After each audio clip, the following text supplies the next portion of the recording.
Bumungad sa akin ang malaking hagdanan na kulay ginto papunta sa pangalawang palapag pagkabukas pa lang ng pinto ng entrance. Halos nakakalola ang mga kagamitan na makikita ko, from curtains na puting-puti hanggang sa carpet na hindi ko alam kung tatapakan mo ba o gagawing pang-display lamang. Tapos ang flat screen ay malaki rin na parang nasa sinema ka na nanood nito. Binalingan ko ang boss ko na papunta sa kusina ngayon. Tinawagan niya na raw ang nag-aasikaso sa bahay niya kapag wala siya. Bahay niya? May bahay naman sila pero bakit pa siya nagpatayo ng bahay dito sa Tagaytay?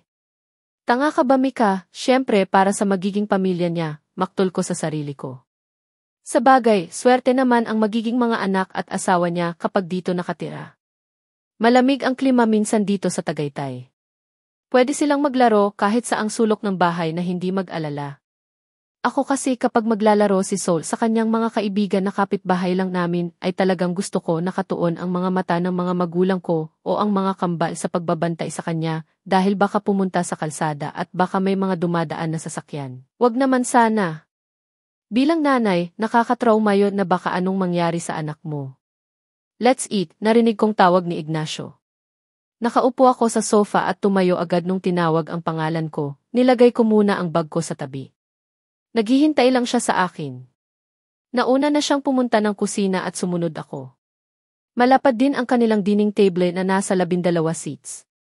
Napatingin ako sa mga pagkain na nakahain. Nasa 6 na serve at iba't ibang putahe.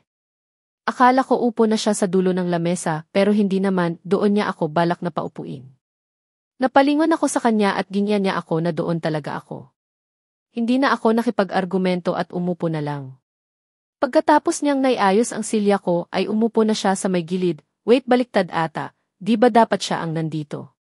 Itatanong ko pa sana pero inumpisahan na niyang lagyan ang pinggan ko ng ulam. Wait, kahit mamaya na tayo kumain, hintayin na muna natin ang bisita mo o kung sino ang sasabay sa atin.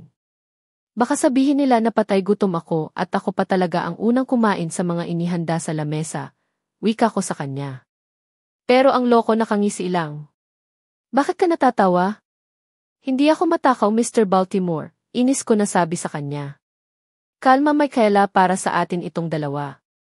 Tayong dalawa lang ang kakain, sagot niya. Pinanliitan ko siya ng mga mata. Ang dami nito, paano natin ito maubos? Basta ubusin natin, hindi naman yan sobrang marami. Kain ka na baka wala talaga tayong maubos na ulam dahil sa nagbabangayan lang tayong dalawa, sabi niya. Wala na talaga akong kawala nito. How wish na nandito rin o ganito ang kinakain ni Baby Sol. Gaganahan yung kumain. What's wrong? Hindi ba masarap? Magpapadeliver ako ulit, umuso ako sa kanya. Sira! Bakit ka pa bibili ng marami na tong nakahain at saka pa masarap lahat na aalala ko lang ang anak ko na sana ganito rin ang kinakain niya, walang preno ko nasabi. Naiiyak na. Marahil namimiss ko na rin ang Baby Sol ko. Lalo ko siyang namimiss kung ang carbon copy niya ay nandito sa harapan ko. Ganon ba? Huwag kang mag-alala. Ako na ang bahala, okay? Kumain ka lang, sayang naman ang mga ito kung itatapon lang natin kung masarap naman, ani niya na may kasamang ngisi. Sarap batukan eh. Nag-emote na ako dito. Bakit kasi marami ang pina-order mo at may pinaluto ka pa na ibang ulam? Akala mo siguro isang beses lang akong kakain at last meal ko na ito, bulong ko habang kumakain, naiinis sa lalaking ito na wala ng ibang ginawa kundi ang tumawa. So cute, ani niya pero narinig ko naman. Next time isasama na natin ang anak mo. Isama mo na rin si Jackson na asawa mo para hindi iyon magtampo Mr. Gomeza, ani nito. Napatigil ako sa pagkain dahil sa sinabi niya. So, akala niya talaga na si Tuko ang nakatuluyan ko. Kaya wala man lang siyang pakialam nung nalaman niya na may anak ako. Dahil ang nasa isip niya ay ako at si Jackson ay mag-asawa ha. Sasagutin ko na sana siya na biglang tumunog ang cellphone niya. Excuse me, si mommy tumawag lang, tumango ako bago siya tumayo para umalis sana pero, what? Oh. Opo. Nandito po. Sige, bumalik si Ignacio sa pag-upo at nilagay sa loudspeaker ang cellphone niya para marinig ko rin. Mika, darling hello, napangiti ako dahil sa nanay ni Ignacio. Yes po, kumusta po maam? Maam? Anong sabi ko sa'yo na itatawag mo sa akin? Ano po? Mommy. Ayaw niya yatang sabihin ang itatawag sa'yo, wag mo nang pilitin, pinapahirapan mo ang tao, sabay ni Ignacio. Tumahik kang sperm cell ka. I'm not talking to you. I love you but sperm cell ka, kaya chup ka muna. Iha anak, nandyan ka pa ba? Tawag ni Maam sa akin. Tumikim ako para malaman niya na narito pa rin ako. Hipuma, I mean mom. Sabay baling ko kay Ignacio, wala naman siyang reaksyon at ipinagpatuloy ang paglagay ng pagkain. Kinabahan ako. Baka kasi bigla niyang ma-mention ang anak ko. There you are, kumusta ka na at ang ano mo? Yung mga itinuro ko sa'yo na iba't ibang posisyon, na-apply mo na ba o nagawa niyo ba? May second here na ba kaming hihintayin? Sunod-sunod na tanong ni Madam at sunod-sunod din akong inuubo. Grabe, walang talagang preno ang bibig ng mommy ni Ignacio. Mommy, what kind of question is that? Kayo lang nagkakaintindihan, samantalang ako wala man lang akong nakuha sa mga tinatanong mo kay Mr. Gomeza, reklamo ni Ignacio. Tumawa sa kabilang linya ang nanay niya at nailing na lang si Ignacio. Werdy, ang hina mo talagang bata ka. Pasalamat ka, mahal kita eh. Tawagan mo nga si Shemaya at sabihin mo na dito na muna siya sa bahay magstay bago siya ikasal sa Italiano niyang boyfriend, okay anak? Namimiss ko na ang baby ko na yon, pangdadrama ni Mr. Baltimore. Okay mom, tatawagan ko po. Anyway, cancel ang meeting ko, kaya baka mapaaga ang uwi namin sa Cebu, si Ignacio. Oh, alright. Enjoy muna kayo dyan. Gusto nyo, book ko kayo ng hotel o di kaya magandang villa na kayong dalawa lang para sa advance honeymoon nyo. Mommy. Mom, sabay namin nasabi ni Ignacio. Mom, napapansin ko na ganyan ka na this few weeks. Anong nakain nyo? Weird na po yung mga kinikilos mo. Weird ka dyan, wala ka kasing alam bli. Sige bye na, baka hindi ka makadiskarte sa mahal mo, saad ni Mr. Baltimore. Pareho kaming napapailing ni Ignacio. Kumain ka pa, huwag mo nang pansinin ang mga sinasabi ni mommy. O, alam kong pinagmasdan niya ako. Hindi ko siya pinansin at ipinagpatuloy ang kinakain. Dahil sa pinagsasabi ni mom ay talagang nagutom tuloy ako. Hanggang hindi ko na malaya na marami pala akong nakain kaysa sa aming dalawa ni Ignacio. Binalingan ko ang plato niya at halos wala man lang itong nakikitang nilagyan niya ng ulam man lang. Kumain ka ba? Pasensya na hindi ko napansin dahil tutok na tutok ako sa kinakain ko. Gutom pala talaga ako, saad ko habang malapad na nakangiti. Ninisyan niya ako at dinala ang table napkin sa bibig ko para punasan ang sauce sa gilid ng labi ko. Yumuko ako dahil hindi ko man lang napansin na mailumampas na pala na kung ano sa kinakain ko. Bigla yata akong nahiya pero ang isang ito inangat pa lalo ang mukha ko para tingnan niya kung meron pa. Meron pa, tanong ko. Wala na, sagot nito sa paos na boses. Tumikim ako at iniwas ang mukha ko sa kanya. Binalik ko ang mga mata sa plato ko na nandoon ang shell ng crab at shrimp. Meron ding piniritong liempo at pritong isda at gulay na pinakbet. Akala ko hindi ko kayang umubos ng ganito karami. Pwede naman pala. Pagkatapos naming kumain ay nasa sala muna kami dahil nagtatrabaho ulit. May tumatawag pa rin sa kanya kahit malapit na ang gabi. Wala kaming ibang ginawa kundi trabaho sa buong maghapon. Tinitingnan ko kung may email ba siya o may nakaschedule na meeting. May board meeting this coming Wednesday boss sa my building, around 9 to 12 in the morning. Remind ko sa kanya habang nasa mood pa ang lalaking ito. Thanks, remind me again, sagot niya at tumango lang ako. Hanggang sumapit ang gabi ay ganado pa rin akong kumain. Wala na akong pakialam kung pinagtinginan ulit ako ni Ignacio at kung ano na kaya ang pinagsasabi ng utak niya tungkol sa akin. Matakaw pala ako sa pagkain. Feeling ko nga tataba na ako nito kung laging may pagkain akong kinakain tapos ang sasarap pa. Bahala sila. Sarap kumain, mahilig pa naman ang iba na feeling rich kid mag-aksaya ng pagkain kaya ako hanggat may pagkain ay kain ng kain. Mabuti na lang at pinayagan niya ako na dito sa guest room matutulog ngayong gabi. Akala ko ba sa kwarto na naman niya? Baka mamaya ay hindi na talaga ako nito makahinga kapag lagi kaming magkatabi. Isa pa, tatawagan ko rin ang baby soul ko. Gusto kong kumalma kapag marinig ko ang boses niya, dahil kapag nasa harapan ko na ang papa niya, ay lakas ng kalabog ng puso ko. Mama! Mama, tawag ng baby sa akin. Kinawayan ko siya sa screen at ganun din ang ginawa niya. Bagong ligo yata ang baby ko dahil nagbibihis na ito ng pambahay na damit. Mama, kailan ka po uwi? Namimiss ko na po kayo mama, dahil sa sinabi ng anak ko ay magsisimula na namang tumulo ang mga luha ko. Namimiss din kita ng sobra baby ko. Huwag kang mag-alala baka bukas ng gabi ay nandyan na si mama. Marami akong binili para sa iyo na toys and food na gusto mong kainin, baby. Happy ka ba doon? Tanong ko sa kanya habang nagsusuklay na siya ng kanyang buhok. Responsible na talaga siya sa halos lahat ng bagay. Ang pag-ipon din ng pera ay alam niya. Opo mama, pero mas masaya po ako kapag nandito ka na po at safe ka pong nakarating. I love you mama. Oh, I love you too anak. Sobrang namimiss ka na rin ni mama. Kaya hintayin mo ako sa bahay ha. Uwi si mama bukas, okay? Okay po mama. I will pray for your safety po and the guy na kasama niyo po.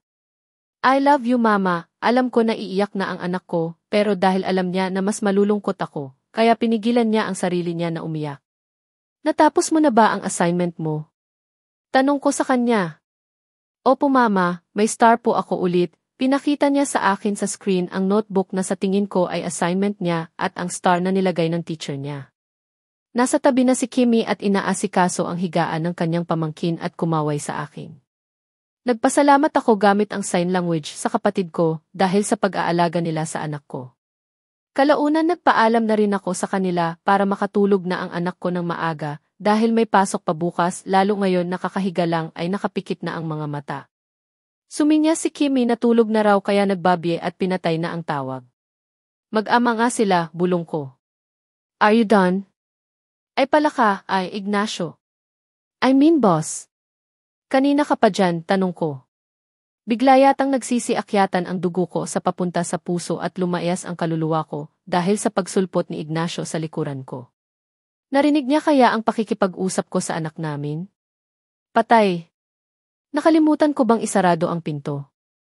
Medyo. Nakalimutan mong isarado ang kwarto mo at tinawag kita pero hindi mo yata ako naririnig kaya pumasok na ako, sagot niya sa malamig na boses. Nakatutok lang ito sa akin at ganun din ang ginawa ko. Nakasando ito na kulay black at kitang-kita ko ang muscles niya. Mabuti naman at nakapajama ang isang to na kulay black din nakatuon ang mga mata niya sa binti ko na hindi ko man lang naisipang tabunan ng kumot. Nakadapa kasi ako habang kinakausap ko ang anak ko sa tablet na dala ko habang nakayakap sa unan at hindi pa naman ako nagpapa-aircon kaya hindi pa ako nakakumot. Umupo ako at isinandal ang likod sa headboard at itinago ang kalahating katawan ko ng kumot dahil nakashort lang ako at mahabang t-shirt. Nilingon ko siya at saka pa lang niya binalik ang mga mata sa akin. Yun, may kailangan ka? Sabi niya. Ano yun? May nakalimutan ba akong sabihin kanina o schedule na hindi ko nasabi sa'yo? Tanong ko. Can I sleep here? Nagulat ako sa sinabi niya. Ano raw? Gusto ko lang tanong ulit niya, kaya pala may yakap siya na unan kanina pa. Nilibot ko ang paningin ko sa kama at sa pintuan. Lalo sa kama dito sa guest room nila. Bakit nga? Malaki naman siguro ang kama mo. May dumi ba o alikabok? Papalitan ko, tatanggalin ko na sana ang kumot para makababa sa kama, pero pinigilan niya ako at agad siyang humiga sa kama. Kung may magagalit sabihin mo na nakitulog lang ako at wala tayong ginagawang masama o labag sa batas, okay Mr. Gomeza. I'm sleepy kaya good night. Napanganga na lang ako habang nakatitig sa kanya na nakahiga na sa kama at kahit siguro itulak ko ito ay hindi ko kaya. Ako kaya ang lilipat. Huwag kang magtangkang lumipat, baka may tumabi sa'yo na ipis. Takot ka pa naman doon, akala ko ba tulog na siya, bakit nagsasalita pa? Dahil sa sinabi niyang ipis ay agad akong sumampa sa kama. Sure ka na may ipis ka dito? Ganito nakalinis ang paligid may ipis pa na nakatago dito, bulong ko sa kanya. Habang nyugyug ko ang balikat niya. Mga alaga ko sila kaya wag mo silang sasaktan at papatayin, mas lalo silang dadami, sabi niya ulit at agad napatili ako kahit wala naman akong nakikita. Tumayo ako sa kama at pinagpag ang kumot ko dahil baka nandoon.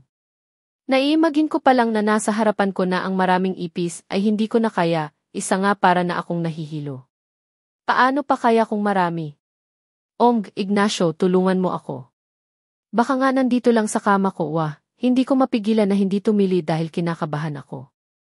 Hindi naman ako ganito dati. Pero hanggang lumaki ako ay takot ako sa mga ipis kapag nakakita. Kalma Mika, walang ipis, anya. Nakatihaya na siya at nilagay niya sa uluhan at ginawang unan ang mga braso niya habang nakatitig sa akin. Sabi mo meron, Ignacio help, patuloy pa rin ako sa paghahanap. Wala nga, sige na matulog na tayo. Ayoko na dito matulog, ani ko. Alright, malapad ang kama ko, doon na lang tayo matulog, alok niya. Okay. Sabi ko at walang pasabi na tumakbo palabas ng guest room na wala man lang bitbit ni isa at umakyat sa pangalawang palapag. Nakabukas ang pinto at alam ko na sa kanya siguro iyon. Sure ako. Agad akong pumasok at nilock ang pinto. Mika! How about me, may isa pa palang naiwan. Pinagbuksan ko siya ng pinto at agad pinapasok. Sorry, hingi ko ng tawad at ang isang ito panailang ng tawa. Nakakainis na. Seryoso ako sa problema ko tapos siya tumatawa lang. Really Mika? Ganun ka natakot sa ipis? Akala ko ba takot ka lang sa ahas, bakit pati ipis? Tanong niya at hindi ko siya pinansin. Inirapan ko na lang. Kaya yan naman siya sa walang humpay na tawa niya. Hinampas ko tuloy sa balikat niya. Minsan tumatawa itong lalaking ito, minsan naman malamig pa sa yelo kung makapag-usap sa akin. Mabuti na lang at nakatulog naman agad ako ng mahimbing kahit nakasama ko pa si Ignacio. Kaya nga lang paggising ko nakadagan ang isang binti niya sa paahan ko at kinukulong habang ako naman ay nakayakap sa kanya. The heck? Agad akong humiwalay sa kanya habang tulog pa siya ng mahimbing. Bumalik kami sa Cebu na wala man lang achievement ang business meeting daw sana namin. Pero kay Ignacio ay ayos lang daw sa kanya. May magandang alaala naman daw siyang baon. Itatanong ko pa sana kung ano yon pero parang chismosa ko na yata kapag marami pa akong katanungan. Walang humpay ang saya ko na makita ang anak ko, mas excited pa nga siyang makita ako kaysa sa mga regalo na pasalubong ko sa kanya. May pasalubong din si Ignacio sa kanya na malaking toys at mga libro. Kaya iyon tuwang-tuwa ang anak ko. Akala niya siguro na ako rin ang bumili noon. Nakokonsensya ako pero hanggat maaari ayoko munang malaman niya. Hindi ko pa kaya. Hindi pa ako handa. Busy sa opisina lalo at may mall na naman sila na balak na ipatayo. Kaya maya-maya ang meeting o paperworks ko then remind sa kanya kung anong oras siya pupunta sa meeting place na napag-usapan. Minsan kasama ako, minsan nasa opisina lang at nagpa-file ng documents. Araw ng Wednesday at ngayon ang araw ng kanilang board meeting. Nasa conference rooms na ang ibang members na dadalo at may hinihintay pa. Nasa loob na rin si Ignacio at nandoon din ang mga magulang ni Ignacio na sobrang malapad ang ngiti. Pero nung binulong niya sa akin kung may nangyari ba sa amin ni Ignacio at umiling ako ay kamuntikan akong makurot sa singit. Ang hina naman pala ng anak ko, Diyos mio, may iba na po kasi siya, Hefep, hindi ako papayag, unless kung may anak din siya sa iba ay dyan palang kailangan yung mag-usap at makialam kami ng asawa ko, pero hanggat wala pa din next time, okay. Ani ng ginang sabay kindat at umalis na sa harapan ko. Nakatayo ako malapit sa pintuan para to welcome sa mga bisita at kung ano pa ang kailangan. Nasa unahan si Ignacio at doon din nakaupo ang mga magulang niya. May isa pang kulang sa board members at ito si Vanessa Solano. Wala siyang profile picture sa email niya o social media account kaya wala akong idea kung sino siya. Tunog na mabibigat na takong ang naririnig namin na papasok na sa loob at nang buksan na ang pintuan sa conference room ay laking gulat ko sa familiar na tao. Wearing her black dress na hapit sa kanyang katawan at high heels na mataas ang takong at nandito ngayon sa loob. Nahagip niya ang paningin ko at agad siyang lumapit. Tatakbo na sana ako pero wala akong magawa at parang hindi ako makagalaw sa sobrang gulat. Mumiti siya sa akin habang nakadungaw. Hello Michaela Gomeza. Iula. Hindi ko alam kung ano ang nararamdaman ko ngayon. Nandito siya.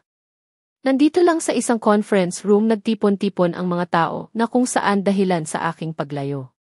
Isa-isa kong tiningnan ang mga tao na nasa paligid ko. Aside kina Iula at Ignacio, sino pa sa kanila ang kasama o sangkot 6 years ago? Lahat ba silang nandito ay may mga planong gawin sa akin pagkatapos? Ang daddy ni Ignacio na ngayon masayang nakikipag-usap sa daddy ni Ula. Ang mommy ni Ignacio na ngayon nakatuon ang atensyon kay Ula na bagong dating. May mga ngiti ang mga labi. Para saan ang meeting? May kinalaman ba ito sa akin? Bakit ganyan sila makatingin? Umatras ako sa hindi ko malaman na dahilan. Nasa hamba pa ako ng pintuan at anytime parang gusto ko na lang tumakbo at magtago. Pero bakit parang ang bigat ng mga paa ko? Mika, hindi kaya.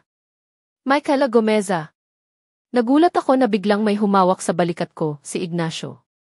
Are you okay? You look pale, magpahinga ka muna kaya sa office o di kaya umuwi ka na sa inyo. Namumutla ka. May masakit ba sa'yo? Pupunta tayo sa ospital para ma-check ka. Anya. Napapatitig ako sa mga mata niya. Nagpapanggap ba siya? Sa simula't simula. Tapos ngayon, nandito na sila lahat sa isang lugar. Umiling ako, hindi ako sigurado. Uuwi ka na? Ihahatid kita, nag-alala niyang tanong. Binalingan ko ang mga tao na nasa loob. Yung iba ay nagtataka marahil dahil imbis na magsimula na ang meeting ay nandito pa si Ignacio sa harap ko. Samantalang ang mommy ni Ignacio ay paminsan-minsang nakatingin sa banda namin at malapad pang ngumiti. Hindi ba nila sasawayin ang lalaking ito? Restroom lang ako, bumalik ka na doon at nakahanda na ang lahat para sa meeting niyo Mr. Baltimore, saad ko. Kaya mong pumunta? Kumain ka na rin muna bago ka bumalik dito, tumango ako, hindi makapagsalita dahil halo-halo ang nadarama ko ngayon. Ayokong mag-breakdown sa harapan nila. Excuse me, yan lang ang nasabi ko at agad na lumabas ng conference room. Nagmamadali akong pumunta ng restroom para naman mahimasmasan ako. Parang hindi ko yata kayang makikisalamuha sa mga taong nasa loob dahilan ng trauma ko at ngayon na naman naulit. May binabalak ba sila ulit? Anong pa ba ang kailangan nila sa akin? Si Iula, ganun ba talaga ang totoong pangalan niya? Maghihiganti ba siya sa akin kaya inalam niya kung nasaan ako at nalaman niya na nandito ako sa Cebu?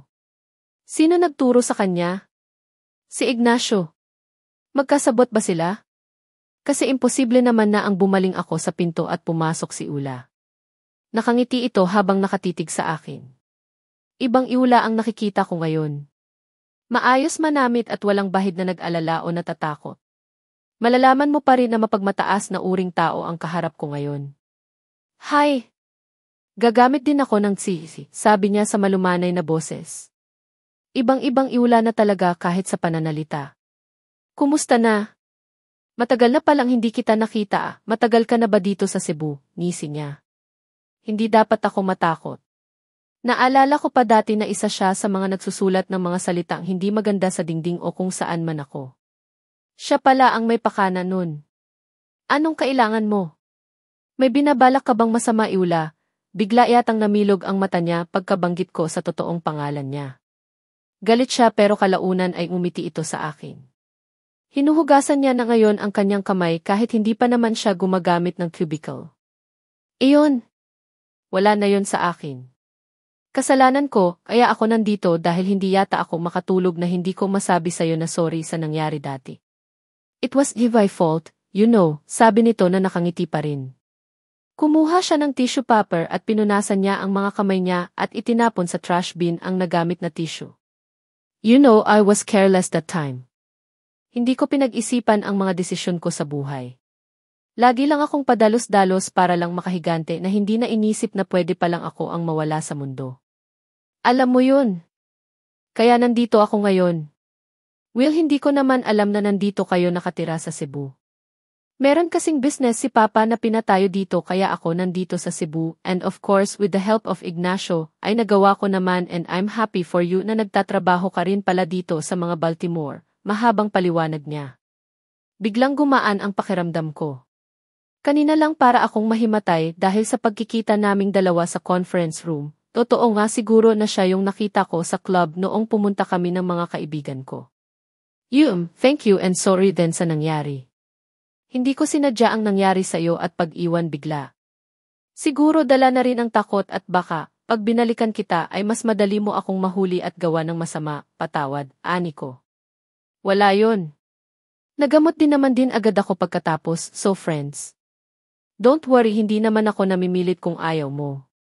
Inabot ko ang kamay niya para makipagkamayan kaming dalawa. At least ngayon napanatag bigla na wala na akong poproblemahin sa nakaraan ko. Isa na lang at ito ay si Ignacio. Gusto kong magpaliwanag siya sa akin. Gusto kong humingi siya ng tawad sa kagaguhang ginawa niya. Salamat, Eula. Let's go, baka hinahanap na nila tayo, saad niya at tinapos ko ang paggamit ng banyo bago kami lumabas na magkasama. Magkasing tangkad lang kami ni Eula at tumaas lang siya dahil sa gamit na sandal na mahaba ang takong. Pagkapasok sa loob ng conference room ay natahimik silang lahat at bumaling sa gawin namin. Bumalik si Eula sa tabi ng mommy ni Ignacio. Habang ako ay pupunta sa likuran kung saan nakaupo si Ignacio. Pero pagkarating ko roon ay inaayos niya ang bakanting upuan nung mahagip niya ako na doon patungo. Akala niya siguro na upo ako doon dapat sa likod lang ako kasi hindi naman ako kasali sa meeting at baka mamaya maihihingi ng kape o tubig. Pero mapilit talaga ang lalaking ito. Pinandilatan ko siya ng mga mata para mapunta ang atensyon niya sa harapan na nagsasalita. Pero hindi niya talaga inalis ang matalim na panitig sa akin at pagsenyas na tumabing umupo sa kanya. May nagsasalita sa harapan para pag-usapan ang mall na ipapatayo, tapos ang Baltimore na ito sa akin pa talaga nakaharap habang ninunguso na doon ako tumabi. Wala na akong magawa kundi ang sundin siya. Maayos na ba ang pakiramdam mo? Tanong nito sa akin, kakaupo ko pa lang at yan agad ang bungad niya sa akin. May napatingin tuloy sa malapit na kaupo sa gawin naming dalawa. Tumango ako, pero hindi pa rin niya ibinalik ang atensyon niya sa nagsasalita. Umayos ka nga dyan, nasa harapan ang nagsasalita, kaya doon ka tumingin, o di kaya dyan sa folder na inabot ko sayo, saad ko ng pabulong. Okay, sabi niya na may kasama pang ngisi. Bigla akong napaigtad na hinawakan niya ang kaliwang kamay ko na nakalagay sa aking kandungan. Bigla yata akong nakuryente dahil sa pinaggagawa niya sa akin. Babawin ko na sana, kaso pinigilan niya ako. Kinurot ko siya ng mahina at napatingin siya sa akin habang pinipigilan ang pagngiti. What can you say, Mr. Ignacio Baltimore? Napalingon kami pareho sa nagsasalita. Kinabahan naman ako, lalo di ganito ang posisyon ko na nakababa ang isang kamay na dapat nasa ibabaw ng lamesa. Umupo ng maayos si Ignacio at habang nagsasalita siya ay nakafocus ang utak ko sa mga kamay namin na magkahugpong pa rin. Kunwari may sinusulat ako gamit ang kanan ko na kamay at nasa baba pa rin ang kaliwa at kay Ignacio kaliwa ang nasa nakatukod sa lamesa at kanan naman ang nasa ibaba. Kung may magbalak na dumungaw ay malalaman na may ginagawa kami na labag sa lahat. Napabuntong hininga ako kung bakit hindi ko siya kayang pigilan. Paano pala kung may iba na siya at tanga-tanga ko naman dahil marami akong oras para itanong sa kanya ang mga bagay na iyan ay hindi man lang kayang lumabas sa bibig ko. Natapos na ang meeting at nagpa-deliver na lang para sa lunch namin. Gusto ko pa sanang tumulong pero pinigilan ako, lalo ng mommy ni Ignacio. Gusto niya lagi akong katabi sa anak niya at naloloka naman ako sa dahilan niya.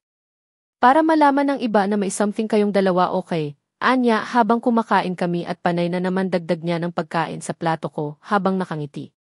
Nailang tuloy ako dahil sekretary lang ang pagmumukha ko ay naging special treatment pa. Ang mas malala ay ang nag-aasikaso sa akin ay nagmamay-ari ng building na ito. Pinapataba niya ba ako?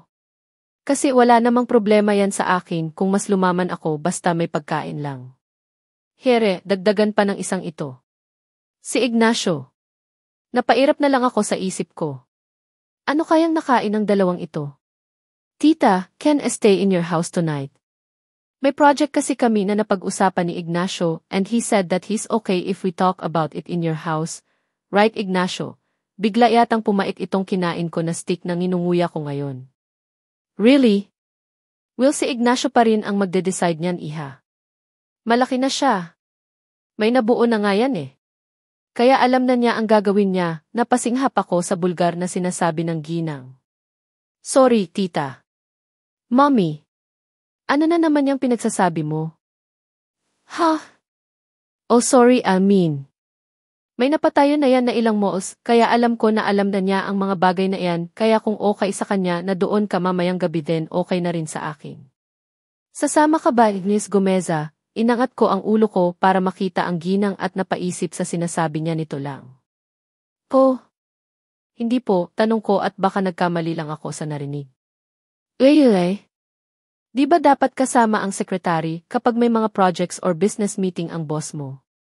Para kung may mga schedule o ipaparemind sa'yo ay maisulat mo, anya. Pero hindi ako nakapagpaalam sa anak ko. Wala ring binanggit si Ignacio sa akin sa tungkol niyan.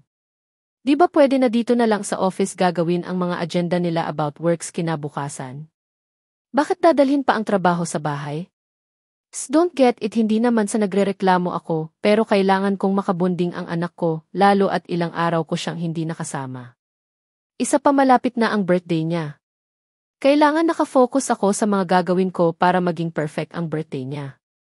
Kakausapin ko pa ang magka-cater na napili namin ni Mama na venue. Mamayang gabi namin yun naisipan na makipag-usap for final plan dahil gabi lang ako magkakaroon ng oras tapos ngayon. Sorry Van, pero may pupuntahan ako mamaya kaya hindi muna natin yun mapag-usapan. Nag-iisip pa ako kung matutuloy pa or ipapakancel ko na lang muna, paliwanag ni Ignacio. What? Pero alam mo naman na sobrang importante yun sa akin. I need more investment for the project and I need your idea about it, Ignacio, ani ni Eula o Vanessa. Alright, reschedule ko na lang ulit ang meeting about that. Sorry, saad niya. Nakita kong umikot ang mata ni Eula, marahil hindi niya nagustuhan ang sagot ni Ignacio, pero ako, bakit nagsasayawan ang mga bulet ko sa loob ng tiyan dahil sa narinig? Baliw na yata ako. Wala namang kami. Di ba dapat hayaan ko na lang sila? Total nagkaayos na kami ni Eula. And I think kung ano man ang pinag-usapan nila ilang years na about sa ikakasal, sana silang dalawa ay baka marahil ngayon yun matutupad. Knowing na lagi pa rin siguro silang nag-uusap o baka nagkabonding ang dalawa. Sa nakaraang taon na wala akong balita sa kanilang dalawa ay baka nga marami na silang pinagsamahan. Siguro sa panahon na may nangyari kay Eula ay agad namang dumating si Ignacio para iligtas siya. Habang ako, tumatakbo sa ilalim ng buwan papalayo sa kanila. Ilang beses na nadapa, ilang beses bumangon para hindi nila mahabol. Hindi ko man lang namalayan na mailaman na pala ang tiyan ko. Si Baby Sol. Ethel Angel. Tapos ngayon malalaman ko na naman na nandito silang dalawa sa harapan ko. Sila mismong dalawa. Ang mga taong dahilan ng trauma at pagkabalisa ko ng ilang taon.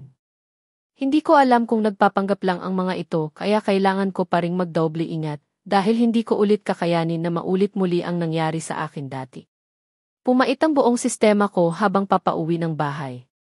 Nakikiusap si Eula na ihatid ni Ignacio, kaya yon hinatid naman niya. May habilin pa ang boss ko na babalik ako at para maihatid kita, siya ihatid sa mukha mo. 5 minute nang lumipas wala ka pa rin kaya ayon umalis akong mag-isa sa opisina na nakasimangot ang mukha. Pero agad ding nawala nang makita ko ang anak ko sa labas ng bahay na parang kanina pa may hinihintay. Itsem ako kaya ito. Nang mahagip niya ang sinasakyan ko na tricycle ay agad siyang kumaway nang makilala niya kung sino ang nasa loob. Mama! Tawag niya sa akin. Napangiti ako habang inaabot ang bayad sa driver. Pagkalabas ko sa tricycle ay agad akong lumuhod at niyakap ang anak ko na nag-aabang na sa akin sa di kalayuan ng bahay namin. Tumatakbo na ang anak ko papalapit sa akin habang umaandar ang tricycle kanina kaya hindi agad sa tapat talaga ng bahay ako bumaba. Namiss po kita, Mama. Tingnan mo, Mama, o star ulit ako. Pinakita niya sa akin ang braso niya na may star. Ninisan ko siya dahil sa simpleng bahay na ganito ay sobrang masaya na ang anak ko. Good job, baby. I'm so proud of you. Always, niyakap ako ng mahigpit ng anak ko. I love you, Mama. Abu, I love you so much, Baby Sol, sabi ko ng buong puso. Let's go, pasok na tayo sa loob ng bahay. Nasaan si Mama Lola mo at Papa Lolo? Tanong ko sa kanya habang magkahawak kami ng kamay. Nasa tindahan si Paa Lolo at si Mama Lola naman nasa loob po nagluluto kasama si Tita Kimi, sagot niya. Tama nga ang sinabi ni Sol na nagluluto na si Mama kasi nasa labas pa lang kami, naaamoy ko na ang ulam na niluluto ni Mama. Amoy adobo. Hindi ko lang alam kung ano. Pumunta muna kami ni Sol sa tindahan para tulungan si Papa na magsara na para maaga makapagpahinga. Nakakalakad na naman si Papa pero dahan-dahan dahil nga na-stroke ang kalahati niyang katawan. Masaya ang gabi namin dahil sama-sama kaming kumain na sabay-sabay sa hapagkainan. Kahit nagsasin language lang ang mga kapatid ko, pero alam nila kung paano magbahagi ng kwento na nakakatawa. Hindi na padaan si Tuko sa bahay dahil mailakad ang amo niya. Pagkatapos kumain ng hapunan ay nakausap ko na rin sa telephone ang may-ari ng catering na maghahanda para sa birthday party ni Sol, na wala siyang idea na bongga ang magiging birthday niya. Ang alam niya lang na ipaghahanda ko siya gaya sa napagsanayan pero hindi niya alam na marami ang dadalo. Ano kaya ang maramdaman niya? Ilang days na lang 7 years na ang baby ko. Parang kailan lang talaga na nasa sinapupunan ko pa lang siya ng 9 months, pero ngayon, may minim na pero ang masaklap lang dahil hindi ako ang kamukha, kundi ang ama niya. Sobrang nakaka-unfair naman talaga yata na mas kamukha niya pa ang ama niya na naglabas lang ng sperm niya samantalang ako. Ako ang nagkarga sa kanya sa tiyan ko at tapos Fifi. I hate you Ignacio Baltimore. Michaela Gomeza. Boss, bigla yatang kumalabog ang puso ko dahil sa biglang pagtawag niya sa akin. File this paper then pakilagay na lang sa office table ko. May pupuntahan ako this afternoon then cancel all the meeting kung meron man. Then after that, kung maaga mong matapos ay pwede ka nang makauwi ng mas maaga, paliwanag niya. Mabait yata siya ngayon. Nung isang araw lang, kamuntikan na naman akong masigawan dahil may mali lang akong na-file.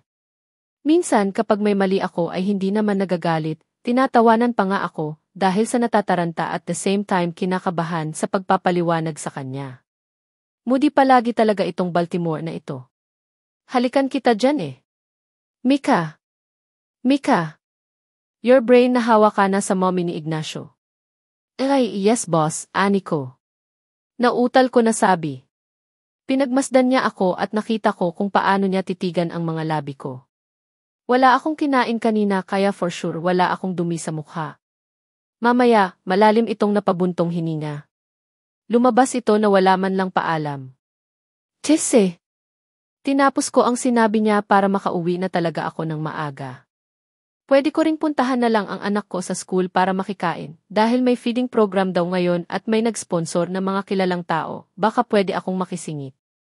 Alam ko naman kapag makita ako ni Sol ay aabutan ako ng pagkain malamang kung meron man siya. Dahil wala ang nagpapatibok ng mabilis ng puso ay ganadong-ganado akong magtrabaho. Lalabas lang ako para mag-restroom at o di kaya magtimpla ng kape o tiya. Akala ko nga tapos na talaga ako kaso may inabot pa sa akin si Nico Akanika na mga files kaya tuloy natapos ako bandang 4 ng hapon na akala ko 2 tandang bawas 3 ay tapos na ako. Pero dahil urgent yon kaya ginawa ko na rin para kinabukasan ay wala na akong poproblemahin at iba na naman ang ibibigay sa akin. Ito pa naman ang ayaw ko sa lahat ang tambak na trabaho knowing na yung isa bago umuwi talaga ay tinatapos talaga ang pagperma at pagbabasa ng mga documents. Lalo kapag proposal ang mga iyon. Sipag talaga ng cold billionaire na yon kahit bilyonaryo na. Pagkarating ko sa paaralan ni Sol ay taming nauwian na ng mga estudyante. Pumasok ako sa loob ng school at pinuntahan ang kwarto ng anak ko. Nagulat pa nga siya dahil paglabas niya ay timing naman na nakarating na ako, kaya ang lapad ng ngiti ng anak ko na makita niya ako na ako ang sumundo sa kanya. Mama! Tawag niya. Nag-tricycle na lang kami pauwi ng bahay. Nasa kandungan ko ang kanyang bag at may nakita ako doon ng mga drawing notes. Hindi ako ang bumili nito at parang mamahalin ang mga ito. Sino nagbigay sa'yo nito anak? Tanong ko sa anak ko habang kumakain ng burger na binili ko malapit sa building namin. Yan po, bigay po yan ng Togay Mama para sa aming lahat. Yun po ang nagbigay sa amin ng mga pagkain kaninang lunch at mga school supplies. Tumango ako dahil masaya na malaman na hindi lang pagkain ang naibahagi nila kundi mga gamit sa mga bata. Tapos mama, ang mga kaklase ko lagi nilang sinasabi na may kamukha daw po ako sa mga guy na pumunta sa school. Nagulat ako sa sinabi ni Sol. Kamukha? Nag-iisa ka lang baby, ani ko. Sabi ko nga sa kanila pero hindi po sila naniniwala. Sabi daw po nila na kamukha ko daw po yung nakakulay black pants at puting damit hanggang kamay po dito mama. Wait. Binanggit ba ni Ignacio kung saan siya pupunta kanina? Kinabahan ako. Hindi kaya. Malapit na mag-alas 12 at hanggang ngayon ay hindi pa rin ako dinadalaw ng antok. Iniisip ko pa rin ang mga sinabi ng anak ko kanina pa uwi ng bahay. Hindi ako mapakali sa higaan ko at iniisip ang magiging senaryo kapag magkita sila. Ang sabi ni Sol na marami ang pumunta ng mga nagtatangkaran na mga lalaki. Isa sa mga charity na napili ng grupo na puntahan ay ang school ni na Sol at yung sinabi ng mga kaklase niya na kamukha ng anak ko ay hindi naman sila nagkita dahil may umalis daw bigla sa kalagitnaan ng pagbibigayan ng mga school supplies. Hindi sinabi ni Ignacio na may charity siya na pupuntahan kanina dahil wala naman ito sa schedule niya. Pinagmasdan ko ang anak ko na mahimbing nang natutulog ngayon. Hinaplos ko ang buhok niya habang nakatitig sa kanya. Kung magkikita man ang landas niyong dalawa anak, sana matanggap mo siya. Sana wala kang galit sa kanya. Kung ano man ang maging desisyon ng kapalaran anak, lagi mong tatandaan na mahal ka ng mama. Mahal kita anak ko. Yan ang lagi mong tatandaan. Kaya kitang ipaglaban kahit sa korte pa man yan magkaabot ang mahalaga sa akin, ay ilalaban kita sa abot ng makakaya ng mama kung ipipilit niya na kunin ka sa akin. Nakatulog ako dahil sa lalim na pag-iisip. Wala na sa tabi ko ang anak ko paggising. Walang pasok ngayon kaya napasyahan ko na pumunta ng salon para mapasalonan naman ang kapatid ko at si mama. Bagong sahod ako kaya gusto naman silang bigyan ng makeover ngayon, lalo at malapit na ang birthday ng anak ko. Next week na kaya sobrang excited na ako na makita ang reaksyon niya na iba sa nakasanayan na birthday niya. Bumangon ako at niligpit ang tinulugan namin at lumabas na ng kwarto. Naabutan ko si mama na naghahanda ng almusal. Wrong timing dahil hindi pa ako nagising para sana makapagluto. O anak halina kayo at mag-almusal na tayo, ani ni mama. Tinawag ko ang kapatid ko at si Sol. Mama, pupunta po tayo ng salon ngayon, treat ko po. Game, tanong ko sa kanila. Hindi naman ako namimilit kung hindi papayag, ang sa akin lang ay para maiba naman nag-style namin. Si Kimmy pumapalakpak dahil masaya sa ibinalita ko. Okay anak, magpapaganda tayo para sa nalalapit na birthday ng apo ko. Di ba maganda ang lola mama? Di ba apo? Bumaling si Sol sa kanyang lola at mumiti. Opo lola mama, you're so pretty na po kahit wala ka ng make-up sagot naman ng anak ko. Pinanliitan siya ng mata ni mama, sure yan ha baka makita mo yung isang lola mo ay baka magbago ang desisyon mo. Ani ni mama na hindi na pinansin ni Sol dahil siguro akala nito na hindi na siya ang kinakausap. Nagpatuloy sa pagkain ang anak ko na ang ulam ay egg at bacon at fried rice ang nasa plato niya. Ninisiyan ko si mama dahil alam ko na hinuhuli niya ako. Wala na akong naitago sa kanila ni Papa at Mama at nasabi ko na sa kanila na nagkita kami at nagkausap na ng lola ni Sol sa side ng father niya. Maganda ka po Mama kaya wag kang mag-alala, pareho kayong maganda, sabi ko sabay kindat. Napailing na lang sina Mama at Papa. Lunes ng maaga at maaga akong pumasok sa opisina. Lobby pa lang ay nagtataka na ako kung bakit ang mga mata ng karamihan ay napapalingon sa gawi ko. Kung ikot ko naman ang paningin ko at baka ang kasunod ko ang pinagtitinginan pero hindi naman. Lihim akong umiling dahil ang weird naman nila yata ngayon. Nakasalubong ko si Nico na kailapad ng ngiti, napatigil siya at napahawak pa sa kanyang palad at dinala sa kanyang bibig na kunwari nagulat. Anyari sa mga tao ngayon? Oh in by goddess, ikaw ba yan, Michaela Gomeza? Wala na talaga, wala na ang beauty ko dahil nasayo na lahat, pangdadrama nito. Anong nangyari sa babae lalaki na nasa harapan ko na? Ha? Anong nangyari sa'yo? Maganda ka naman talaga kahit gwapo ka, pero ang bruha hinampas lang ako sa balikat mabuti na lang at mahina lang. Ikaw ha, saan ka nagsalon in dear? Ang ganda ng pagkagupit ng hair mo. Wika niya. Hinawakan ko ang buhok ko. Wala naman akong masyadong pinagupit sa buhok at pinagupitan ko lang at ang tawag daw nito ay collarbone cut at pinagpantay ko yung bangs ko na mahaba at pinakulayan ko na rin ang blonde para bagay daw at maiba naman kaysa black. Ganun ba? Akala ko nga pangit tingnan kasi first time kung magpakulay ng buhok at ganitong klaseng paggupit kaysa yung dating mataas at kulay black lang, paliwanag ko. Ay basta maganda kang tinanan fresh na fresh ang dating mo girl. Swerte naman ng jowa mo niyan at panigurado akong in love na sa'yo yun ang todo. Singit pa ni Nico kaya nailang na lang ako kung anong pinagsasabi nito. Nagpaalam na kami sa isa't isa para papunta na sa aming mga area. Ako naman ay umakyat na sa opisina ng amo ko. Hindi ko alam kung maaga ba ito ngayon pumasok. Nasa tapat ng elevator na ako at naghihintay pa akyat. Nakafocus ang buong atensyon ko sa elevator. Paghinto ko sa tapat ng elevator ay pipindutin ko na sana ang button up na maisabay kaming pumindot na kung sino mang daliri ang nasa likuran ko. Nagulat ako at bigla kong binalingan ang kamay na kung sino mang bulto ng tao na nasa tabi ko na ngayon. Ignacio. I mean boss. Ikaw pala, ani ko at minisyan siya. Nakatitig lang siya ng ilang minuto sa akin. Tulala ka dyan at halos hindi na kumurap. Hinawakan ko siya sa balikat at minisyan ulit siya. Good morning, boss. Akala ko ako ang naunang dumating kaysa sayo, pero hindi pala. Saad ko para kasi naging awkward ngayon ang pakikitungo niya sa akin. Tumikim siya at iginaya na ako papasok sa elevator. Pinindot niya ang number kung saan ang opisina niya. Nasa gilid lang ako at presenting nakatayo, habang ganun rin ang ginagawa niya, habang nakapasok ang dalawang kamay sa kanyang magkabila ang bulsa ng kanyang black slack. Ako naman ang suot ko ngayon ay white long sleeve at black skirt na palda above the knee at black sandal na hindi naman katangkaran, yung sakto lang na nasa hanggang balikat lang ako ng boss ko. Napalingon siya sa akin, parang maisasabihin na parang wala naman at nakatikom ulit ang mga labi. Hinayaan ko na lang siya dahil baka assuming lang ako na sasabihin niya na maganda ako kagaya ng sinasabi ng mga tao na nakakilala sa akin sa labas at loob ng building. Later, tell Mr. Chavez to send me the annual report last month through my email. Napaigtad ako dahil sa bigla-bigla na lang siyang nagsalita at nasa malapit pa talaga sa tenga ko. Bigla tuloy akong nakuryente kahit hindi naman masyadong malapit ang bibig niya sa akin kanina. Yes sir, I will do it right away. Nautal ko na sagot sa kanya.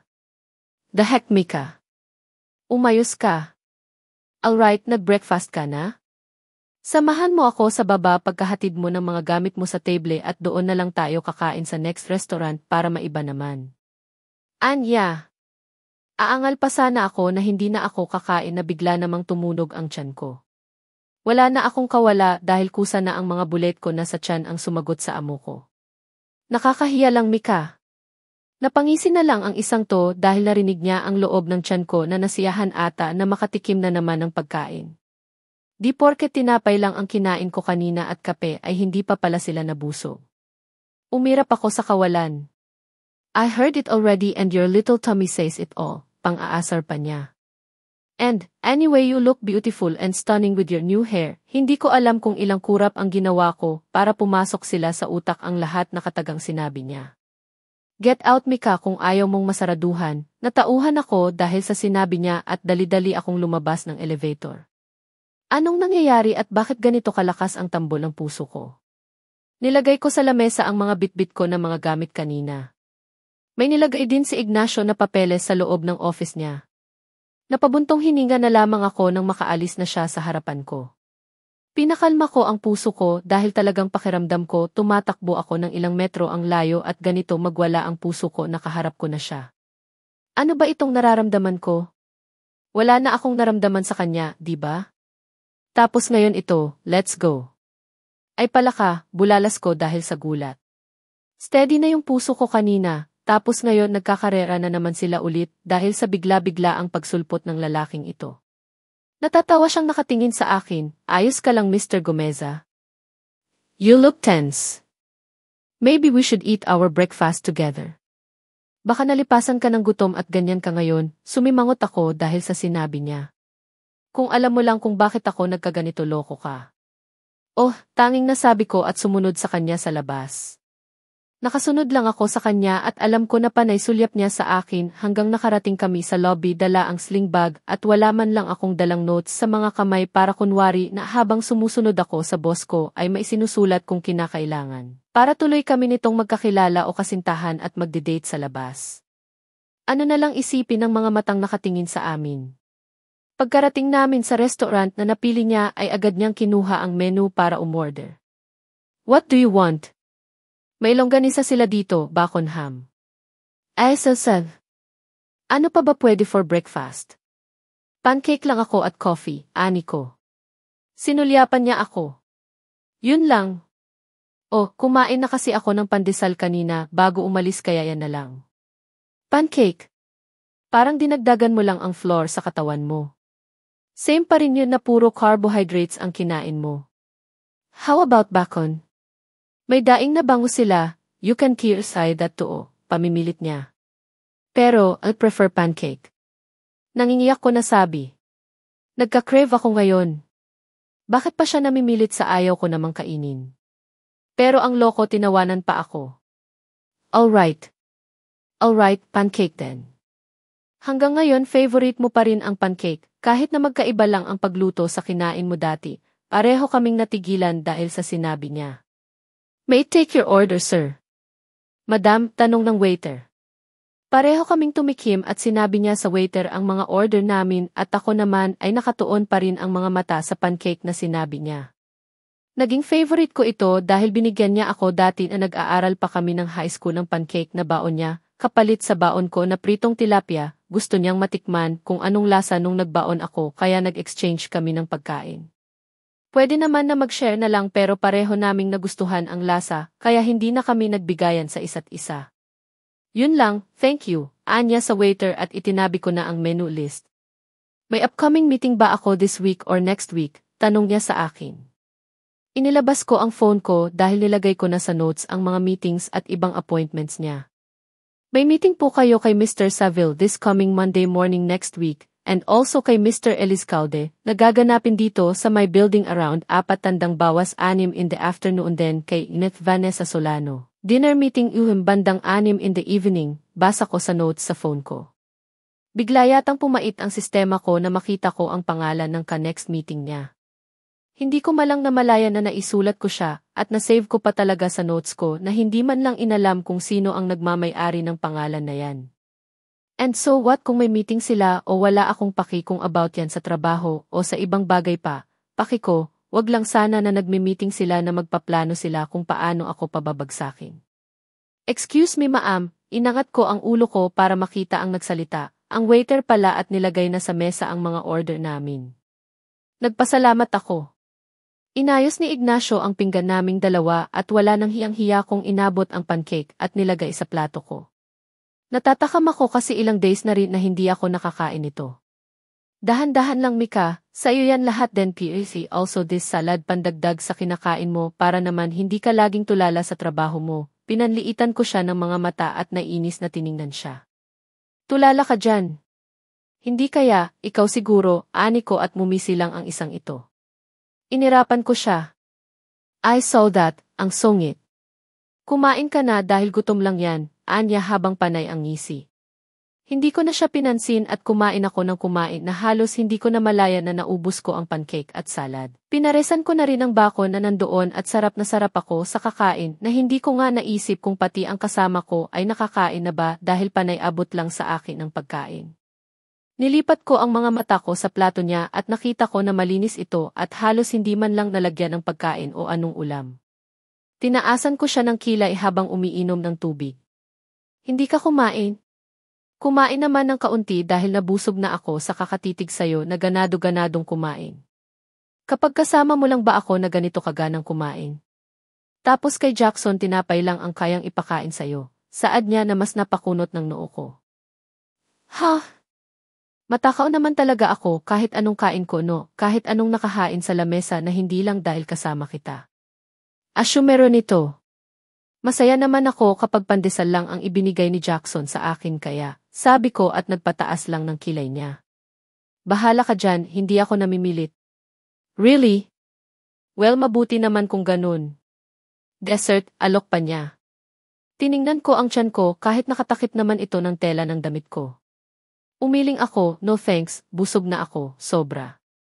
Baka mamaya nito masikip na ang skirt na suot ko, dahil sa marami akong kinain. Ikaw kasi pancakes lang in-order ko, tapos umorder ka pa ng iba. Nakakainis ka na. Gusto mo ba akong tumaba, walang preno ang bibig ko? Parang pinagalitan ko ang anak ko na may ginawang kasalanan. Gusto kitang makitang tumaba. Wala naman akong pakialam kung magkalaman ka pa, mas gusto ko yon, saad ni Ignacio. Mabuti na lang at nakainom na ako ng tubig bago niya sabihin ang mga salita na iyan, baka mamaya mabilaukan ako bigla habang sumasayaw ang mga bulate sa tiyan ko. Mumuso ako, okay, kakain na ako ng kakain, napangiti siya sa sinabi ko. Tumikim ako dahil matagal pala kaming nagkatitigan na dalawa. Sinilip ko ang phone ko na nasa gilid ng lamesa.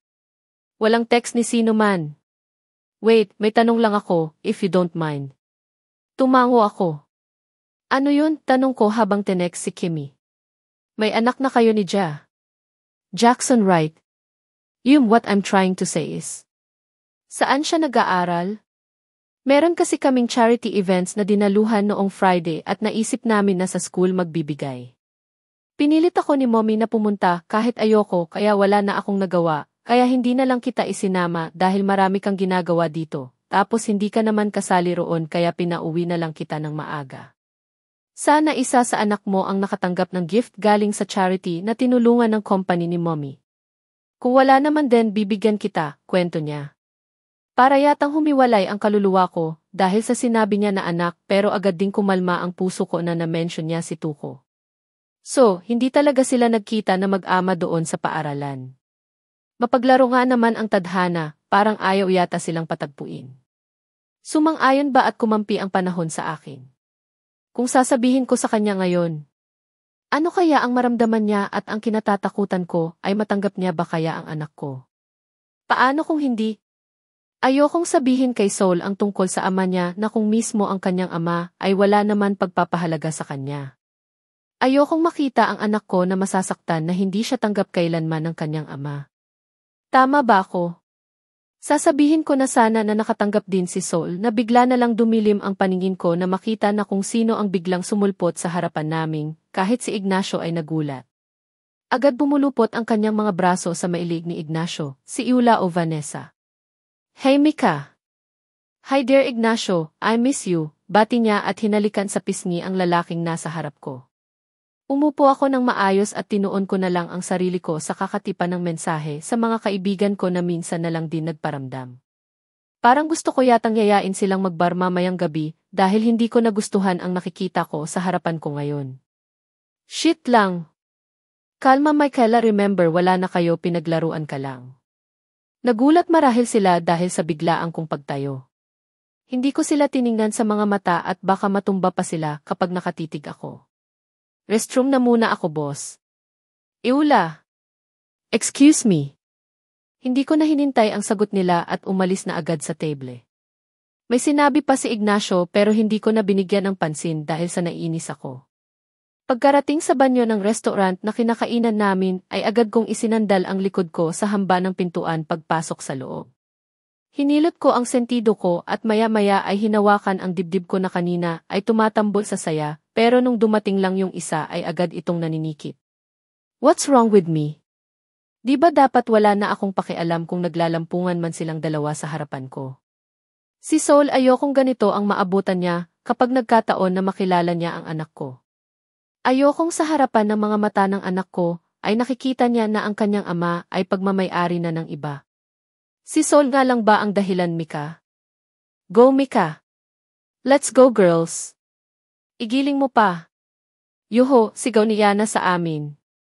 Nasa NC Club na kilala sa buong Cebu kasi kami ngayon at kanina pa kami sumasayaw. Maganda at nakakaindayog ng musika kaya ang sarap sa bayan, lalo at marami naman ang sumasayaw sa gitna ng dance floor. Malapit na sumapit ang 11:00 ng gabi pero nandito pa rin kami. Napagpasyahan namin na magbar hindi para humanap ng kasayawan, kundi ang magsaya. Ganyan nga Bethy, mikakembot pa ang katawan kahit medyo may katigasan, pang-aasar pa ni Marie. May trabaho pa kami bukas pero ewan ko na lang kung makakapasok pa kami nito kinabukasan kung ganito na kami kalasing. Kaunti lang naman sana ang iinumin ko kaso kapag maalala ko talaga na nag-meeting ang dalawa ay talagang tumataas ang dugo ko sa inis. Tapos gabi pa talaga ang boysit na meeting ng mga yon. Ang hilig magpa-schedule ng panggabihan na meeting dahil bakit? Para agad pwede nang maglampungan pagkatapos mag-usap. Nakakainis talaga. Sobra. Ito pa one shot. Tapos para hindi pa tayo maboboringan at masaya ang gabi natin ay mag-truth or dare tayo habang ubusin na lang natin itong isang bote ng alak. Game, ani naman ni Claire. Dahil sa kalasingan ay napao na rin kaming lahat kasama ako sa paandar ng kasamahan ko. Kahit si Dino na kaibigan namin na lalaki ay wala dito ngayon dahil mailakad daw at pagod na kaya kami lang ang nandito at nakikisaya kasama ang ibang mga tao na gustong magligaliw sa mga oras na ito. Alright. Dahil ubos na ang isang bote ng alak natin ay ito ang gagamitin natin sa ating laro. Papaikutin lang natin ito at kung sino man ang matatapat nitong ulo ng bote ay siya ang taya at gagawa ng dare o truth, okay? Excited na sabi ni Yana. Basta talaga mga kalokohan ay talagang maraming alam itong dalawa. Si Yana at Claire lalo at wala ngayon ang bantay niya na si Dino. Napapailing na lamang kami ni Bethy at Marie. Inumpisahan na ni Yana na paikutin ang bote at tumapat lang naman ito sa kanya. Kaya natawa kami dahil sarili niya mismo ang inuna niya.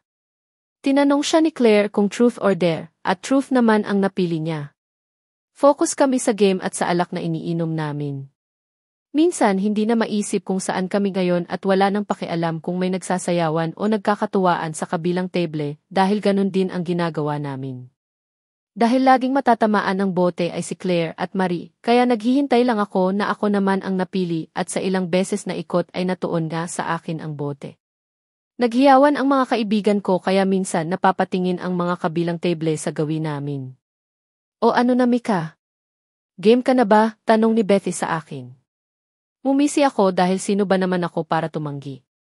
Bawal killjoy ika nga at saka doon ako sa mas madali ko lang gawin. For sure truth ito. Ano na truth or dare Michaela? Tanong ni Yana na kailapad ang ngiti. Dar, final ko na sagot. Napanganga o napawaw sila sa sinabi ko. Ilih naman? Sure ka? Hindi truth, tanong ulit nila. Bakit sa tingin nila na hindi kaya ang dare na yan? Mas gugustuhin ko pa ang utusan nila ako kaysa sa truth na yan at baka kung ano pa ang maisaliwalat ko.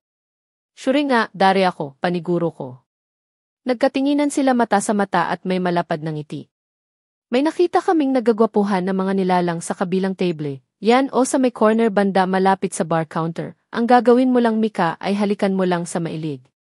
Yun lang wala ka nang gagawin. Nasa 5 ata sila at may kasama na mga babae. Kung ang isa sa kanila ay walang babae na kalampungan ay doon ka sa guy na yon pumili, ano game? Kaya mo yan. Kung magawa mo yan safe ka sa 2-shot, sabi ni Claire na ngayon pumapalakpak pa. Inikot ko ang katawan ko para makita kung saan banda ang sinabi ni Claire na pupuntahan ko. May nag-iinuman nga doon at hindi naman sobrang liwanag para makita kung ano ang gagawin ko. Wala pa namang 2 segundo siguro ay tapos ko na ang challenge ko. Tumayo ako sa aking upuan at binaba ang fitted dress na suot ko dahil medyo umaangat na ito. Naghiyawan ang mga kaibigan ko at pumalakpak. Ninisihan ko sila to assure them na hindi ako urong sa pa-challenge nila sa akin. Wala namang makakaalam na ginagawa ko ito dahil wala naman akong kilala dito sa FE Club except sa mga kaibigan ko. Go Mika baka kinabukasan hindi ka na single, ani ni Yana kaya nagtawanan na lamang sila. Single pa rin ano, hindi ko naman papatulan kahit sino man yang nilalang ang mabiktima ko ngayon. Panigurado ko. Hindi ko na sila pinatulan pa at baka mamaya wala na itong alak sa katawan ko at hindi ko na magawa ang mission ko ngayong gabi. Ayoko pa naman na ako ang magbabayad sa buong inuman namin na isa sa mahal na wine na napili namin na in-order. Yan pa naman ang isa sa mga deal. Kaya ko na, bumalik na kayo sa upuan nyo, saad ko, pero ang mga loka-loka. Winagawayway lang ang kanilang mga kamay para hindi ko sila pansinin. Kailangan sumama para may proof kami na ginawa mo talaga ang deal na to ng maayos at matiwasay. Kung ayaw mong ulit pa natin, sige ka baka maging lips to lips na. Nakasimangot ako na binalingan si Yana na ang lawak ng ngiti para asarin ako. Umirap ako sa kawalan. Papalapit ako sa table na kung saan ang napili ng mga kaibigan ko na kukuha ako ng lalaking pwede mabiktima. May kasama silang mga babae. Yung iba ay nakapulupot na sa mga lalaking katabi. Napansin ako ng isang lalaki na may kasamang babae na halos maghubad na sa harapan ng lalaki para makita ang suso. Umisi siya at itinuro ang kasamahan niya na walang kasamang babae pero natuon ang paningin ko sa lalaking halos hindi ko maaninag ang mukha dahil sa dilim na pwesto siya nakaupo. Nakapili ka na girl. Bilis dahil baka maubusan ka ng oras at uwi na tayo na hindi ka nakapasa sa challenge. Wika ni Claire. Hindi ko siya pinansin at nagpatuloy sa paglalakad. Medyo din tama na rin ako sa alak kaya pasuray-suray akong naglalakad patungo sa gawin ng table ng mga lalaki. Dahil napansin na ako ng isang guy kaya yun na lang ang napili ko na halikan sa leg. Mumisi pa rin siya lalo na makita ako na palapit ng palapit sa kanya. Patuloy pa rin sa pagbuntot ng mga kaibigan ko na takot ata natatakasan ko talaga. Hi miss! Do you need something? Baritong boses ang narinig ko. Tumikim ako at lumapit lalo sa kanya. Kakapalan ko na ang mukha ko at wala na talagang pakialam sa mga kasamahan niya kung nakatitig ba sa akin or sana hindi. Ninisihan ko siya habang nakatingala sa akin. Nakabuka ka ng malaki ang mga binti dahil na rin sa tangkad niya. Kaya ang ginawa ko para maabot ang liig niya ay ibinaba ko ang mukha ko para magpantay ang mga mata namin at makapagpaalam. Baka nasa harapan ko lang ang girlfriend nito at mapasabunot ang buhok ko. Pero bago ko pabuksan ang bibig ko para magpaalam pa ay biglang natuon ang paningin ko sa dalawang pares ng mata sa kabilang table na matalim kung makatingin sa gawi ko. For sure ako ang tinitingnan niya. Nakita ko si Iula na nakayakap sa bewang niya at parang lasing na may nangyari na sa kanilang dalawa tapos napagod tapos nagplano pa na magbar at sa dami-daming bar ay dito pa naisipan. Biglang umusbong ang galit ko dahil sa mga naiisip ko. What now, miss? Ganito lang ba ang posisyon nating dalawa? Binalik ko ang tingin sa lalaki na nakatingala na sa akin. Inisyan ko siya abot hanggang bituka ko, can kiss your neck. Huwag kang mag-alala. Challenge lang ito ng mga barkada ko na kasama sil. Oh sorry iniwan ako ng mga bruha na yon. Ani ko dahil biglang nawala ang dalawa at mas lalong lumapad ang ngisi ng lalaki. Sure.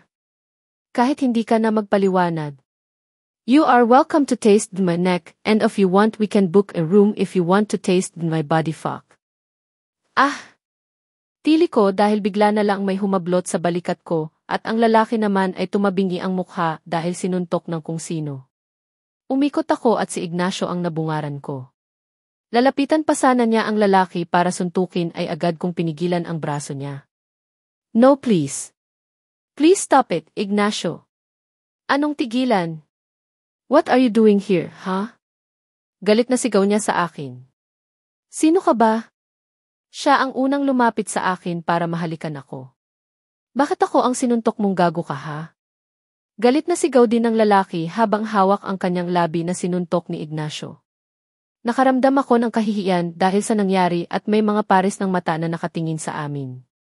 Lalapitan pa ulit ni Ignacio ang lalaki pero agad ko naman siyang inawat. No please. Ako ang may kasalanan. Please wag kang manggulo dito pag mamakaawa ko. Hinablot niya ang kamay ko at kinalagkad na lang ako sa hindi ko pa alam kung saan kami patungo nito. Nandoon ang table namin, ani ko pero tinititigan niya lang ako ng masama. Ayaw mong manggulo ako doon, di ba? Then hahanap tayo ng lugar kung saan pwede kong isigaw ang galit ko sa'yo, singhal niya sa akin. Bigla akong natakot dahil sa sinabi niya. Bitawan mo ako, ani ko. Nasa labas na kami at nakahawak pa rin siya ng mahigpit sa pulupulsuhan ko. Nasasaktan na ako sa higpit ng pagkahawak niya sa payat ko na kamay. Get in. Malamig na sabi niya. Wala na akong magawa kundi ang pumasok sa kotse. Padabog niyang sinarado ang pinto kung saan ako nakaupo at nakaigting ang mga panga na umikot sa kotse niya. Ganon din ang ginawa niya sa kanyang kotse na padarang na sinarado. Sana hinatid mo na lang ako sa table ng mga kaibigan ko, sabay-sabay kaming uwi ngayong madaling araw. Ani ko na mas lalong nagpagalit sa kanya. Tapos ano? Gagawin mo naman ang ginawa mo kanina? Fuck, Mika. Nagpipigil lang ako ng galit na nakita kita na nagsasayaw sa gitna na halos hubarin mo na ang damit mo sa kakasayaw. Galit na sabi niya. What? Wait. Kanina pa siya doon at nakita niya akong sumasayaw. Pinaandar niya ang sasakyan at wala na akong magawa. Sinabi ko sa kanya ang address ko, pero hindi ang tapat mismo ng bahay, kundi ilang metro pa ang lalakarin ko. Ayokong malaman niya kung saan talaga ang bahay namin. Pero pasaway nga ang lalaking ito na ibang direksyon ang tinungo namin. Hindi ito ang papunta sa amin, kung hindi mo alam kung paano pumunta doon din ibaba mo na lang ako dito at ako na ang magpara ng taxi pa uwi, saad ko habang kumukuyom din sa galit. Pero hindi niya sinunod at nagpatuloy lang sa pagmamaneho. Ilang minuto lang ay nakarating rin kami sa isang kondo unit. Pinilit niya akong pinababa at hindi na ako umangal pa. Pagod na rin ako kaya ayoko nang dagdagan pa ang sungay niya. Sumunod ka kung ayaw mong kargahin pa kita dyan sa kinatatayuan mo, anya at lalong nagpainis sa akin. E di sana inuwi mo na lang ako sa bahay kaysa dinala mo pa ako sa lugar na ito. Pwede mo naman akong iwan sa bar at may kasama naman akong umuwi. Di bale na lang hahanap na lang ako ng taxi at dito na ako sasaka. Palaka ka. Napatili ako dahil bigla ba naman niya akong binuhat na parang bigas. Ibaba mo nga akong lalaki ka, hay ano ba, pero ang isang to hindi man lang nagpatinag at buhat-buhat pa rin ako. Pinagsusuntok ko ang likuran niya para maibaba niya na ako, pero hindi talaga nasasaktan, hanggang papasok na kami sa loob na mailumapit na guard. Sir, ano mo po ang karga mo? Bawal po ang ginagawa niyo, saad ni Manong. Huwag kang makialam na dito Manong kung ayaw mong masisante. Away mag-asawa namin ito at gusto niyang maglayas kaya kinarga ko na, ani niya sa medyo kaidaran na guard. Pinagsasabi nitong yelo na to, hindi totoo yon Manong. Help, napapaos ko na tawag dahil pakiramdam ko nagsisiakyatan na ang dugo ko sa utak ko kanina pa ako sigaw ng sigaw. Ibaba mo na nga akong sperm cell ka at hindi ka na nakakatuwa, ani ko baka pumayag pero ang langyasa ka na ako binaba pagkapasok ng elevator. Ano bang problema mo at ganyan ka na lang makialam sa akin ha? Magsasayaw pa sana ako sa club pagtapos ng dare challenge ko, tapos ganito ang ginagawa mo, singhal ko sa harapan niya habang tinuturo-turo ang dibdib niya. Dare challenge ha? Bakit ka pa pumayag na gawin ang mga bagay na yon? May anak ka na may kaela tapos ganyan pa ang inasta mo. Ano na lang sabihin ng asawa mo, pagpatuloy niya at dahil hindi nagustuhan ang pakikialam sa buhay ko, kahit kailan hindi ko na pinapakialaman ang buhay niya ay ganito pa niya ako pagsabihan. Gagawin ko kung ano ang gusto kong gawin, boss. Alam man ng anak ko na nagbabar ako pero hindi kailanman umabot ako sa ibang level na nakikipaglampungan agad sa ibang tao gaya ng ginagawa mo.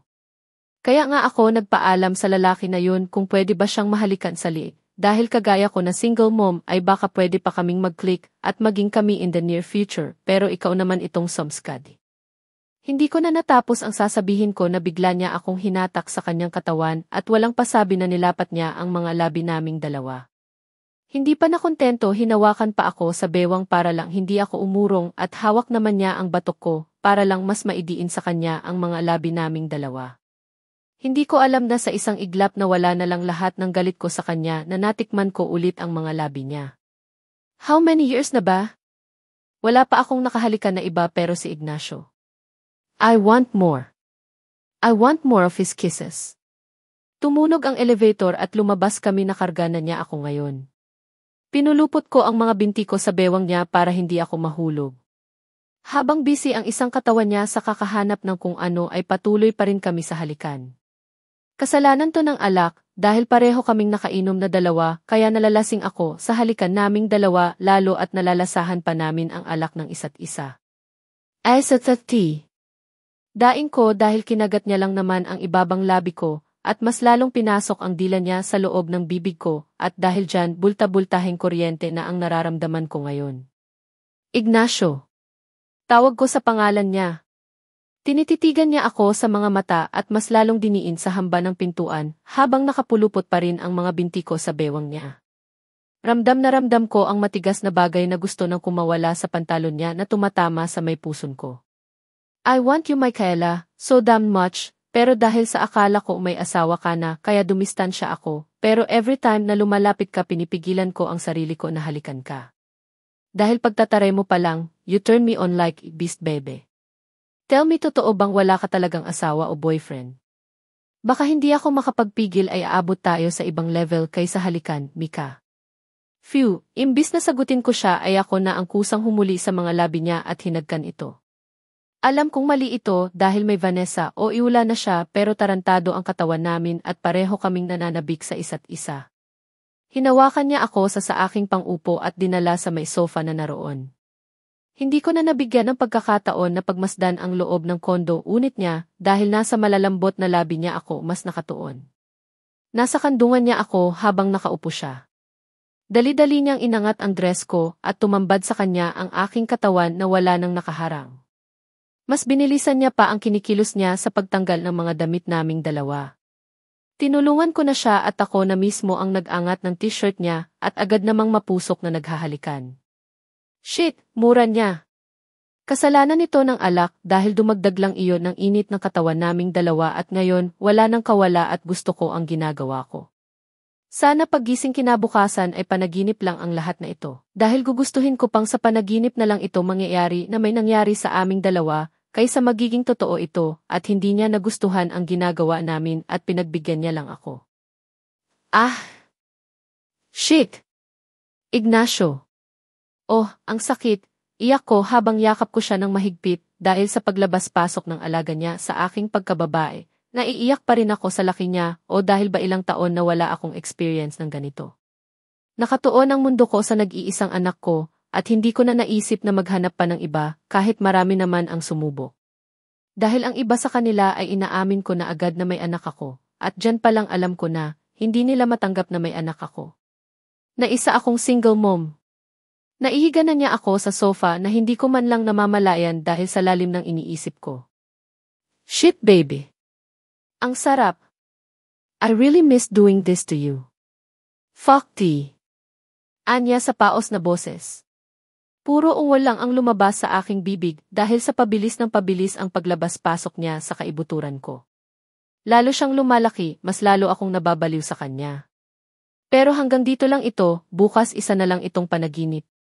Sana panaginip lang ito at ako lang ang nakakaalala na may nangyari sa aming dalawa. Baby. I'm coming shit, sigaw niya sa pangalan ko.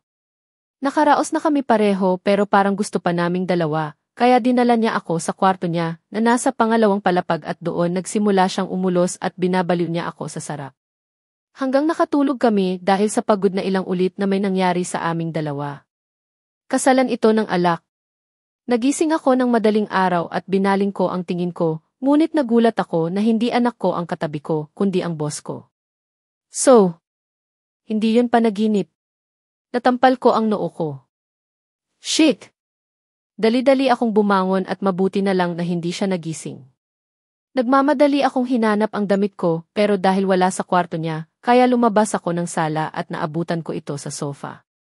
Shit lang kung nandito ang mga magulang niya at ganito ang bumungad sa kanila na kung saan-saan na umabot ang mga damit namin, baka palayasin ako na wala sa oras, nakakahiya.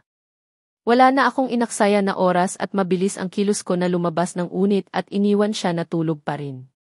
Baka mamaya hahanapin ako ni Soul at wala ako sa tabi niya. Akala ko tulad ng dati na pinaginipan ko lang na may nangyari sa amin pero ngayon at ay totoo at ebidensya itong sakit sa pagitan ko. Sana lang magka-amnesia ka muna paggising mo, Ignacio.